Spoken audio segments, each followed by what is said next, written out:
time. But today we are comparing Attack on Titan's real Levi Nendoroid to a fake Levi Nendoroid. Here's the usual Nendoroid comparison order. First, we compare the box details, then we compare the Nendoroid parts, and then next we will compare the Nendoroid articulation between the real Levi Nendoroid versus the fake Levi Nendoroid. And lastly, we compare the price difference. Oh, by the way, I already unboxed the real Levi Nendoroid from a recent figure haul, so you know all parts are already out. Anyway, let's begin. Real Levi Nendoroid left side, while fake Levi Nendoroid right side. First thing you'll notice is that the fake Levi Nendoroid box right side doesn't have the Attack on Titan series logo. There is also no Good Smell Company logo that's supposed to be printed at the upper right side of the box. On a closer look, the words printed at the side of the real Levi Nendoroid box has colors of gray and dark red. Meanwhile, the fake Levi Nendoroid box has it on green and brown. Same with the other side. The real Levi Nendoroid box has this warning sign in gray frame. The fake Levi Nendoroid box has their warning sign in green frame. Remember these details, okay? Lower part of the Nendoroid box. The real Levi Nendoroid will always have the Good Small Nendoroid series logo,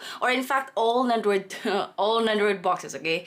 They will always have Nendoroid series logo and the Nendoroid sculptors. The fake Levi's Nendoroid doesn't have those. Okay, so the top of the Nendoroid box has a lot of details you can obviously notice already. Again, with the absence of the Attack on Titan series logo, Good Small Company logo, and Good Small Nendoroid series logo. Notice that the color of their Nendoroid numbers differ as well. Alright, I will just show you one side since the differences for both sides are just the same. The real Levi Nendoroid's box, this side, has a plastic round window with his name printed on it. Meanwhile, the fake Levi Nendoroid's box doesn't. Look. All fake Nendoroid boxes always have their details printed upside down. The bottom flaps open from the front, while a real Nendoroid box will always open from the back. At the upper back part of the box, instead of Good Small Nendoroid series logo, we see that the Nendoroid number and the name are printed on the fake Levi Nendoroid's box. All the obvious red flags can be seen clearer at the back. The Nendoroid photos of the fake Nendoroid box has this greenish tint compared to the real one. And there are a lot of missing details on the bootleg compared to the real Nendoroid's box. Next, we are gonna compare some of the Nendoroid parts, starting with the head and the standard faceplates. For the hair alone, you could already tell the fake from the real Levi. Anyway, the fake Levi Nendoroid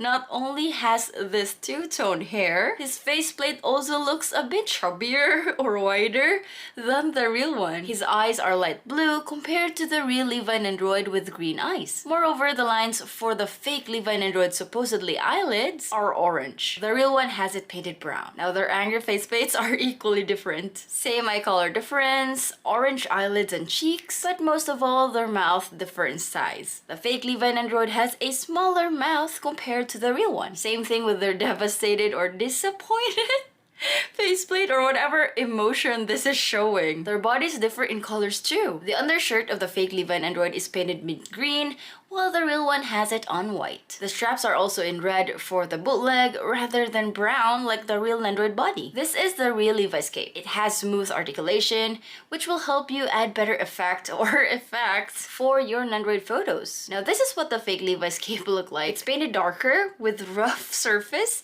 and crappy articulation. Some parts won't even budge. I'm honestly afraid to move it forcefully. I think it might break. Next, the ODM gear. The part that connects to the belt differs in colors too. The real one has a darker shade of brown or yellow or whatever color that is. The fake though has it painted with gold. Alright, so these are their special effects. The fake one right side is in translucent. It's pretty obvious and it even has scratches and has excess mold. Compared to the real one left side, it's painted with white. It's also smooth and the overall details and sculpt is good. Plus it's sturdy compared to the fake right side that you can even play with. I mean, it's possible to stretch it out, but it will not look good. It's not sturdy, it's very flimsy, so it's bad news.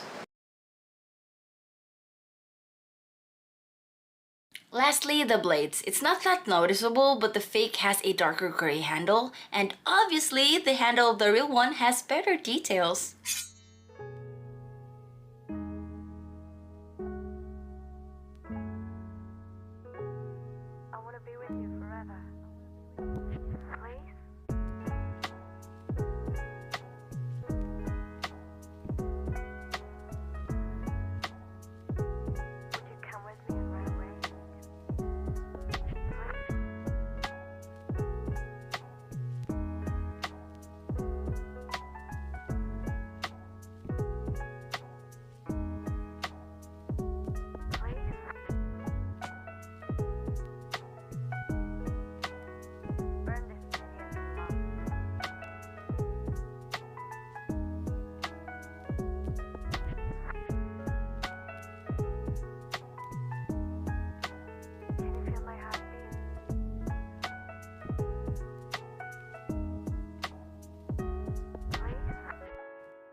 forever.